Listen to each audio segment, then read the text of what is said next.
সকল স্তরের নেতাকর্মীর অবগতির জন্য জানানো যাচ্ছে যে পরবর্তী নির্দেশ না দেওয়া পর্যন্ত বিএনপি ওয়ার্ড থেকে জাতীয় পর্যায় পর্যন্ত এবং বিএনপির অঙ্গ ও সহযোগী সংগঠনের ওয়ার্ড থেকে কেন্দ্রীয় কমিটি পর্যন্ত কোনো স্তরেই কমিটিতে অন্য কোনো রাজনৈতিক দলের নেতাকর্মী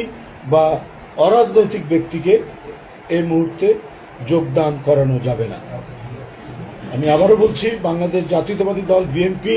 এবং এর অঙ্গ ও সহযোগী সংগঠনের সকল স্তরের নেতাকর্মীর অবগতির জন্য জানানো হচ্ছে যে পরবর্তী নির্দেশ না দেওয়া পর্যন্ত বিএনপির ওয়ার্ড থেকে জাতীয় পর্যায় পর্যন্ত এবং বিএনপির অঙ্গ ও সহযোগী সংগঠনের ওয়ার্ড থেকে কেন্দ্রীয় কমিটি পর্যন্ত সকল স্তরেই কমিটিতেই অন্য কোনো রাজনৈতিক দলের নেতাকর্মী বা অরাজনৈতিক কোনো ব্যক্তিকে